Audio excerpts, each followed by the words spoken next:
No le temas, no le temas, no le temas a la noche. No le temas, no le temas, no le temas a la noche. Deslizando las estrellas. Bonjour Noémie et bienvenue. Bonjour Anaïs. Nous sommes ravis que tu sois la nouvelle invitée de l'émission qui donne la parole aux femmes. Aujourd'hui, nous sommes aux Amarres, un magnifique tiers-lieu dans le 13e arrondissement de Paris, où se trouvent les bureaux de ton association Kaboubou. Si je ne m'abuse, Kaboubou vient du Swahili, qui veut dire l'amitié par le sport, et c'est un beau mot qui résume la mission de ton association, qui promeut et favorise l'inclusion sociale et professionnelle par la pratique sportive. C'est une thématique forcément qui nous est très chère, en particulier en ce moment où, à l'approche des Jeux Olympiques et Paralympiques, ces sujets sont au cœur de la société. Alors, pourrais-tu commencer par te présenter et nous parler justement de la mission de l'association et de ton rôle au sein d'elle? Merci de m'avoir invitée. Je suis Noémie Marchilly, je suis cofondatrice et co-directrice de l'association Kaboubou. Effectivement, tu l'as dit, Kaboubou, ça signifie l'amitié par le sport en Swahili. Et c'est une association qu'on a cofondée en 2018 avec pour objectif de faciliter l'inclusion sociale et professionnelle des personnes exilées et tout ça en utilisant la force du sport. Donc chez Kaboubou, on a 3 grands piliers d'action. Le premier, c'est l'inclusion sociale. Pour ça, on organise des activités sportives hebdomadaires, inclusives et gratuites qui rassemblent des personnes de tous les horizons. Toi, tu peux venir jouer au basket. Une personne qui vient d'arriver sur le territoire français, qui vient du Mali, peut aussi se joindre à l'entraînement. C'est gratuit, il faut s'inscrire une semaine à l'avance. Et si besoin, on fournit les équipements de sport pour les personnes qui n'ont pas les moyens de s'équiper. Une fois sur place, vous êtes accueillis par les coachs et les bénévoles qui ont une méthodologie inclusive pour accueillir tout le monde et pour faire en sorte que la pratique sportive soit la plus inclusive possible et soit la plus fédératrice. Ça, c'est vraiment la première partie et c'était la base de l'association. Quand on l'a créée, c'était l'idée de se dire on va déjà favoriser la pratique sportive de toutes les personnes, même des personnes qui en sont très éloignées, mais aussi on va utiliser cet outil, ce prétexte pour favoriser la rencontre de personnes qui se seraient peut-être jamais rencontrées en dehors de cet espace fédérateur. Donc ça, c'est vraiment la première partie, le lien social, les activités sportives. La deuxième partie, c'est les formations professionnelles. On a créé ce second pilier suite à des demandes de personnes de notre communauté pour travailler. Donc il faut savoir qu'une fois qu'une personne obtient la protection de l'État français et peut rester sur notre territoire, elle a également le droit de travailler. Et donc, on s'est dit, on va faciliter les parcours vers l'emploi en créant un organisme de formation en 2019. Et donc, on permet à des personnes qui ont le statut de réfugié d'accéder à des programmes d'accompagnement et de formation professionnelle, toujours en lien avec le sport. Donc, on forme des animateurs sportifs, on forme des sauveteurs aquatiques et on a aussi un programme d'apprentissage du français grâce au sport. On a aussi un programme d'arbitrage. Donc, on a beaucoup de programmes différents et au fur et à mesure des années, nos programmes de formation se développent aussi en fonction des besoins des métiers en tension, en fonction des envies des personnes qui participent à nos activités. On adapte et on crée. Ça, c'est notre deuxième parcours, insertion professionnelle. Et le troisième pilier de l'association, c'est la sensibilisation et l'information. En 2020, quand on a été confinés, on a dû arrêter nos activités sportives. Et à ce moment-là, on s'est dit, qu'est-ce qu'on pourrait faire pour permettre à des personnes d'être informées sur ce qu'est vraiment la migration, sur ce que constitue un parcours migratoire pour une personne. Et donc, on s'est inspiré de la fresque du climat qui permet en 2 heures de comprendre les enjeux et les causes et les conséquences du dérèglement climatique. On l'a adapté pour la migration. Et donc, on a créé la fresque de la migration qui est ici, qui permet en 2 heures, en équipe de 4 à 7 personnes, de retracer le parcours d'une personne qui quitte son pays et qui arrive en France. Il y a 3 parcours différents, c'est des parcours qui sont inspirés de faits réels et qui permettent, avec un animateur qui est formé pour ça, d'échanger, de s'informer, de découvrir les chiffres sur la migration et aussi de découvrir des façons de s'engager dans notre société. Ça, c'est très important pour nous. Une fois qu'on a on a rencontré une personne, qu'on a envie de s'engager aussi dans la société civile aujourd'hui, comment on peut faire? Cet atelier donne des pistes et des contacts d'autres associations pour s'engager à son tour.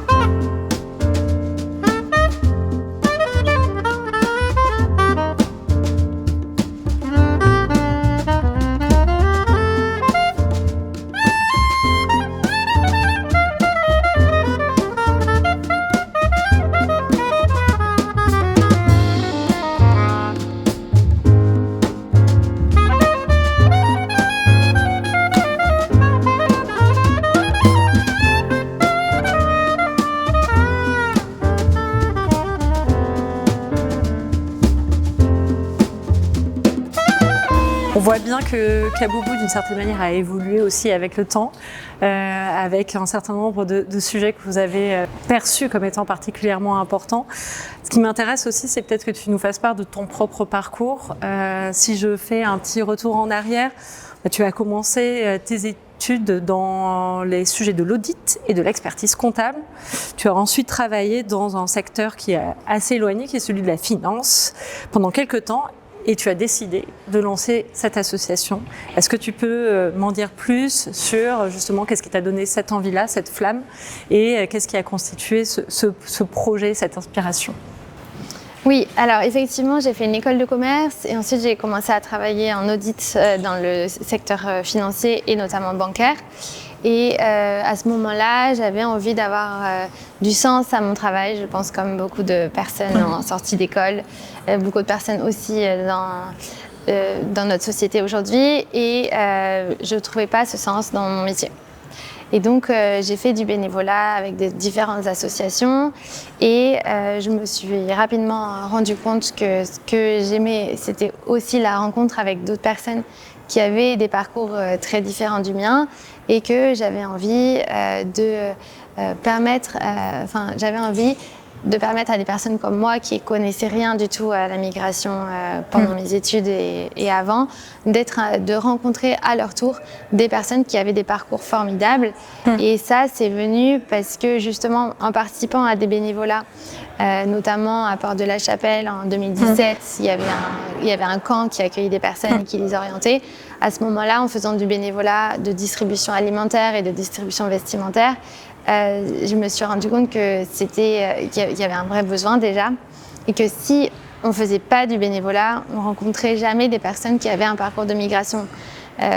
Moi-même, je n'en avais jamais rencontré. Parmi mes amis, on en avait peu rencontré. Quand je dis parcours de migration, c'était des personnes qui venaient d'arriver sur notre territoire, alors qu'on en parle tout le temps dans les médias.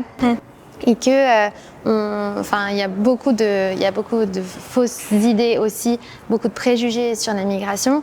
Et en faisant la rencontre de ces personnes-là, en discutant avec, par exemple, un Iranien qui m'a raconté toute son histoire sur son engagement politique en Iran et ensuite sur la traque du gouvernement iranien envers lui et envers sa famille, puis après tout son parcours, son déménagement, l'éloignement avec sa famille et son arrivée en France où l'attendaient encore de nouvelles barrières et de nouvelles démarches compliquées. En fait, ça fait vraiment relativiser aussi par rapport à nos propres parcours et ça donne envie de s'engager et ça aussi, à ce moment-là, ça m'a vraiment indignée de me dire mais comment j'ai pu passer à côté de toutes ces personnes-là qui ont chacun un bagage, qui ont chacun une richesse à apporter et qui viennent surtout avec l'envie de s'en sortir et de fuir une situation qui n'était plus vivable dans leur pays. Donc ça, c'était vraiment un peu la prise de conscience de me dire maintenant j'ai envie d'avoir un engagement par rapport à des valeurs, par rapport à des actions dans la société qui me semblent injustes et pour lesquelles j'ai envie de faire changer les choses. Ça, c'était la base. Mais en même temps, il y a énormément d'associations déjà qui existent et qui font un travail remarquable sur le terrain. Et en même temps, pour moi, c'était dur psychologiquement et mentalement d'accompagner des personnes vraiment dans des situations d'extrême vulnérabilité et je me suis dit ce que je peux faire en revanche c'est aider à créer des espaces positifs, des parenthèses positives dans la vie de ces personnes-là grâce au sport. À ce moment-là, je faisais déjà du sport de manière en loisir. Mais en fait, le sport, ça rassemble. Il n'y a pas besoin de parler la même langue. Il n'y a pas besoin de se connaître avant. Sur les terrains, finalement, l'idée, c'était de se dire, on va tester, on va rassembler des amis, on va rassembler des personnes qu'on a rencontrées, qui n'ont rien en commun et qui se seraient probablement jamais rencontrées. Donc, on va les rassembler justement pour tester sur un terrain ensemble. Et il n'y aura plus de « moi, je viens d'arriver en France, je suis demandeur d'asile, je suis réfugié », mais il y aura « je suis une personne qui vient jouer ». Et en fait, il n'y a plus de distinction, on est tous joueurs et joueuses sur le terrain. Et ça, c'était vraiment l'envie de base du projet. On ne s'était même pas dit qu'on allait monter une association, on ne s'était pas du tout imaginé que 7 ans plus tard, on en serait là. Mais c'était vraiment de se dire on va tester, on va faire ensemble quelque chose qui n'existe pas à ce moment-là. Il n'y avait pas autant d'actions, d'associations sur l'inclusion par le sport. Et notamment pour les personnes issues de la migration qui avaient un parcours de migration qui venait d'arriver. Donc on a testé et finalement tout de suite dès le premier match, il y a eu beaucoup d'effervescence. Il y a eu énormément d'énergie qui provenait de ces personnes-là, mais que ce soit et les personnes locales et les personnes issues de la migration, on a eu énormément de demandes pour refaire des tournois, pour faire différents sports, des personnes qui ont envie de nous rejoindre, qui nous ont soutenus. Et donc ça aussi, au fur et à mesure, ça donne vraiment envie d'aller plus loin, de faire plus et de faire plus grand avec d'autres personnes. Et c'est ça, je pense, aujourd'hui, évidemment, moi j'ai fait partie des cofondatrices, mais Kaboubou, là, c'est plus l'idée qu'on avait au départ du tout. C'est l'apport. En fait, ça s'est créé grâce à l'apport de chaque personne. Chaque personne qui est venue peut-être une fois ou un mois ou qui est là depuis les débuts de l'association. Donc c'est vraiment aussi ça qui donne l'énergie, c'est d'aller plus loin grâce à ces personnes-là qui font partie de la communauté et qui créent tous les jours Kaboubou différemment. Donc aujourd'hui, on est à Paris, Lyon et Strasbourg. On est en train de réfléchir à comment on pourrait créer d'autres antennes ailleurs pour justement permettre à cette flamme, à cette énergie de vivre en dehors aussi de nos actions en propre, permettre à d'autres personnes de se saisir de nos méthodologies et d'aller créer autre chose. Et c'est ça qui, moi, me donne la force, mais qui donne aussi la force à d'autres personnes qui font partie du projet et l'équipe en interne, les bénévoles, qui font un travail extraordinaire tous les jours.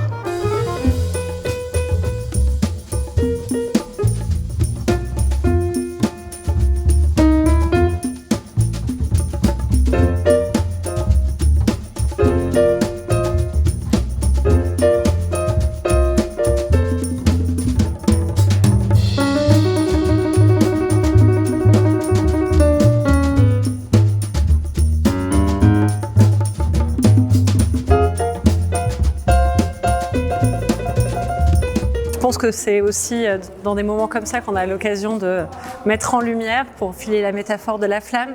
Mais quelque part, étant là aujourd'hui, à qui souhaiterais-tu, non pas déclarer ta flamme, mais mettre en lumière, qui est-ce que tu souhaiterais aussi encourager au travers de cette scène ? Alors, je pense qu'il y a toutes les personnes de la communauté de Kaboubou qui ont des parcours spécifiques. À titre personnel, moi j'ai été particulièrement touchée par un jeune qui faisait partie de notre équipe de foot et qui était mineur, qui était en attente de reconnaissance de sa minorité par les instances du département.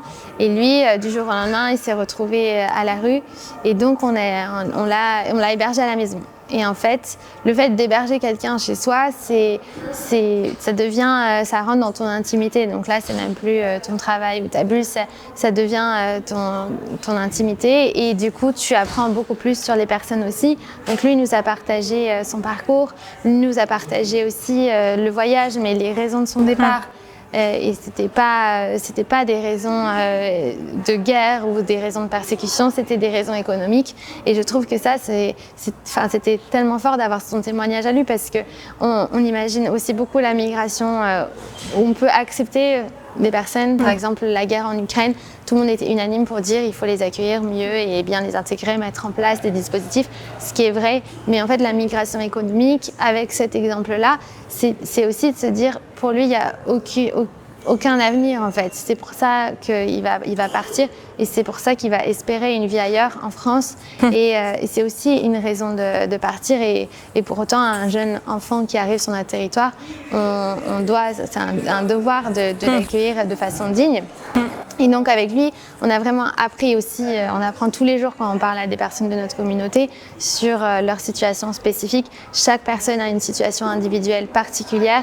Et donc avec lui, on a pu aussi découvrir la situation des mineurs non accompagnés qui arrivent seuls sur notre territoire et qui ont des difficultés parfois à faire reconnaître leur minorité. Et donc là, ils sont dans un flou juridique et après, ils peuvent se retrouver à la rue comme ce jeune-là. Donc ça, c'est aussi, pour répondre à ta question, c'est là tout ce qu'on fait, c'est aussi pour transmettre l'espoir aux personnes de la communauté et aussi l'envie que ces personnes-là trouvent leur place aussi dans notre société. Et se disent, en fait, il y a aussi quelque chose d'hyper important pour moi, c'est de changer le paradigme aussi du bénévole, personne aidée, en se disant, grâce au sport, on change la perception de la personne et c'est plus le même rapport aidé-aidant qu'on a aussi dans les associations d'aide aux personnes migrantes. Et ça peut être, par exemple, une personne soudanaise, on en a beaucoup des Soudanais qui arrivent et qui font des scores magnifiques et géniaux à des courses à pied de 10 km. Et alors qu'ils ont des chaussures qu'ils ont récupérées, qui sont usées, qui sont trouées et puis que ces personnes-là ne sont pas entraînées, ils vont faire 34 minutes aux 10 km.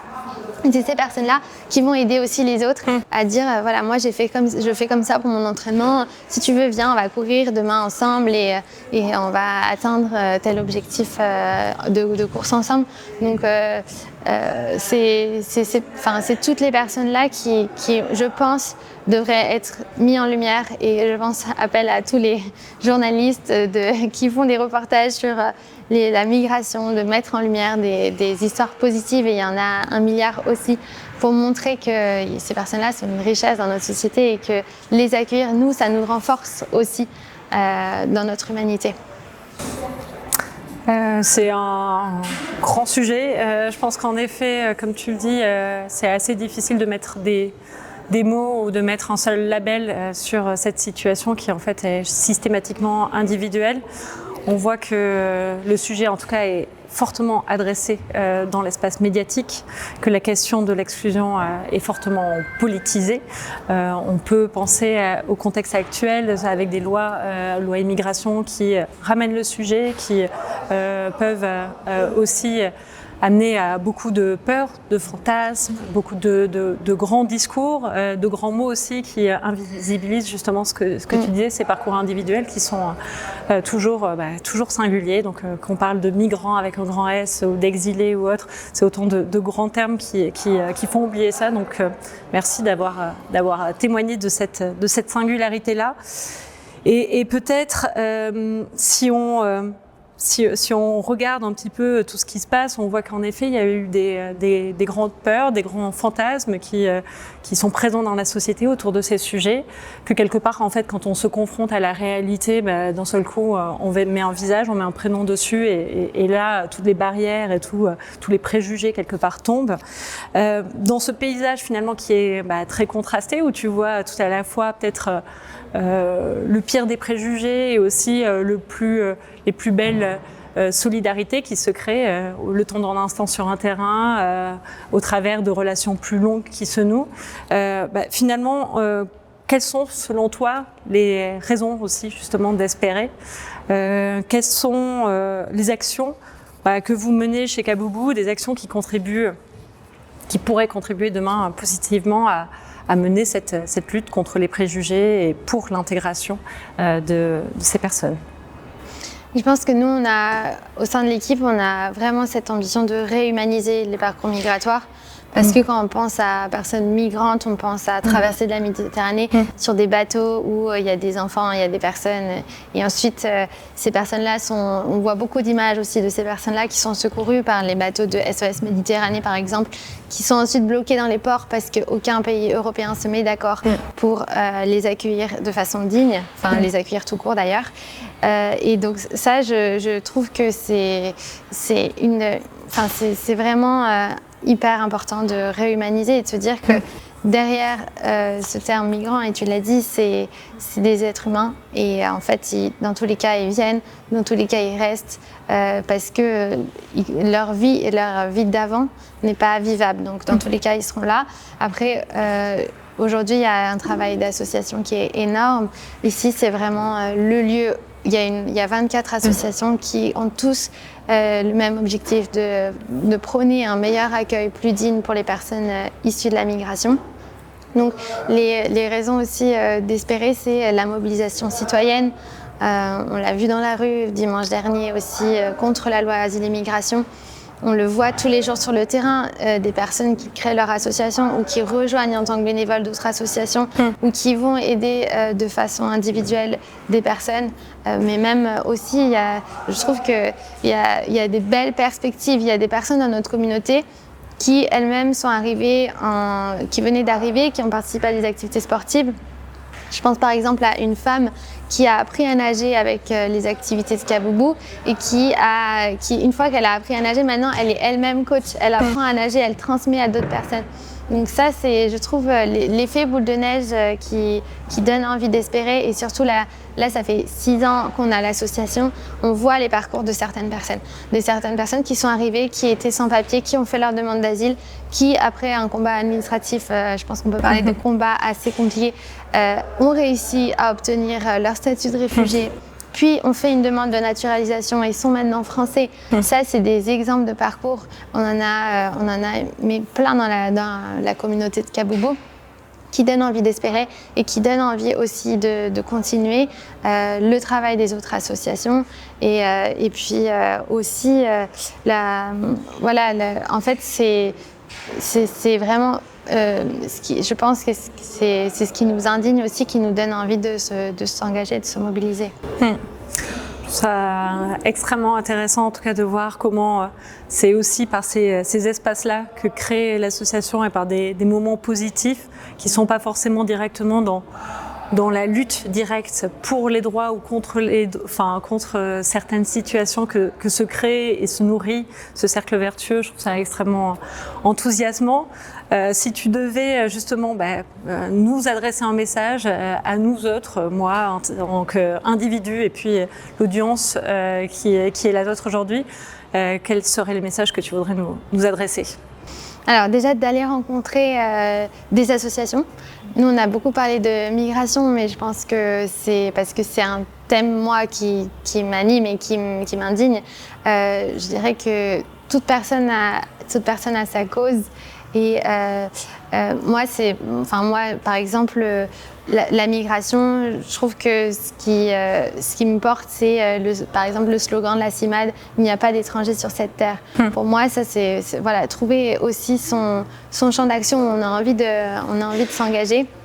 Il y a beaucoup d'incubateurs qui proposent d'accompagner aussi, ça on ne l'a pas dit tout à l'heure, mais dans comment on ravive la flamme, comment on tient cet engagement, c'est aussi grâce aux associations, mais aussi grâce aux incubateurs qui sont des professionnels experts pour l'accompagnement des personnes, des entrepreneurs sociaux, pour justement créer cette dynamique-là et être accompagnés. Ou alors permettre à des personnes qui ne savent pas comment s'engager de rejoindre des projets qui existent. Je pense que des causes aujourd'hui de combat, il y en a 1 milliard possibles et inimaginables. Donc ça, c'est un peu le message de se dire qu'il n'y a pas... En fait, c'est pas... pour moi, c'est pas quelque chose qu'on a ou qu'on n'a pas. En fait, tout le monde peut s'engager, tout le monde peut devenir entrepreneur pour un projet qui le porte.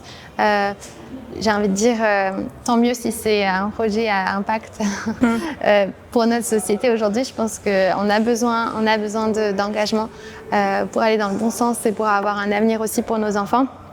Et après, si c'est un projet qui porte en individuel et qui permet aussi de fédérer d'autres personnes, ça va forcément marcher. Et après, là... juste pour finir, parce qu'on a commencé peut-être sur cette partie Jeux Olympiques et Paralympiques.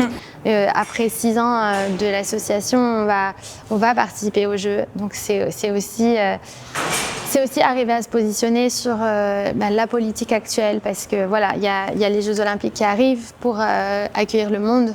Nous, on veut accueillir le monde pendant les Jeux. olympiques et paralympiques, évidemment, mais on veut accueillir le monde bien au-delà. Donc ça, c'est hyper important pour nous.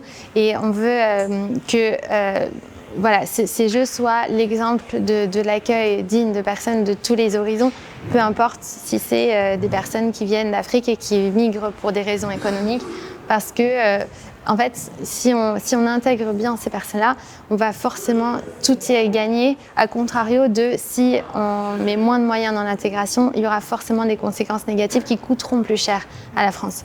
Donc ça, je dérive un peu sur la question, mais parce que c'est important pour nous. Juste pour les Jeux Olympiques et Paralympiques, on va y participer. Alors qu'on n'est pas forcément d'accord avec certaines politiques qui sont en lien avec ça. On va permettre à des personnes exilées de participer aux épreuves, d'aller voir les épreuves. On va permettre à des personnes exilées de participer au marathon pour tous. On va faire des événements sur les lieux de célébration. Et c'est ça, je voulais te le dire aussi parce que ça rejoint aussi la flamme. Moi, je vais être parmi les porteuses de la flamme olympique. Félicitations. Du relais de la flamme. Et du coup, on va créer un peu une communauté autour de ça aussi pour montrer que le relais de la flamme passe aussi pour représenter toutes les personnes issues de la migration dans notre société. C'est une belle image, pour clôturer cette conversation. Je retiens deux choses, moi. Je retiens en tant qu'individu, c'est chercher sa sensibilité. Enfin, c'est intéressant de se dire qu'il y a beaucoup de terrains de jeu et de raisons de militer, s'engager, passer à l'action, en fait, tout simplement. Et je retiens de cette idée qui est la tienne de s'interroger finalement et de se dire où se trouve ma sensibilité. On parle de sensibilité politique, mais c'est peut-être de sensibilité aux causes plus largement, en tout cas s'interroger et aller parler à des personnes qui sont déjà en train d'œuvrer sur le terrain pour telle ou telle cause qui nous parlerait plus spécifiquement. Et puis j'aime bien cette idée, comme tu le sais, le slogan des Jeux Olympiques c'est « Ouvrons grand les Jeux ». Je trouve que c'est une belle image que tu sois justement partie prenante et que Kaboubou participe des Jeux Olympiques en mettant aussi cette question de l'intégration. Sachant qu'en effet, ce qui est le propre des Jeux Olympiques, mais plus largement de la pratique sportive, c'est le fait que sur un terrain, on ait tous les mêmes règles, on soit tous sur un pied d'égalité et qu'au même moment, on ait tous le même objectif. Donc je trouve que c'est un beau message à nous faire passer à tous. C'est un beau message qui milite pour la pratique sportive et l'inclusion par le sport. Merci à toi, Noémie, de nous avoir accueillis aujourd'hui. Merci à Kaboubou et aux Amars, ce magnifique lieu du 13e qui participe de ce mouvement d'intégration et d'inclusion. J'invite notre audience à découvrir l'association et à la soutenir de toutes les manières que tu as précisées précédemment. Merci. Merci beaucoup pour l'invitation et puis à bientôt sur les terrains.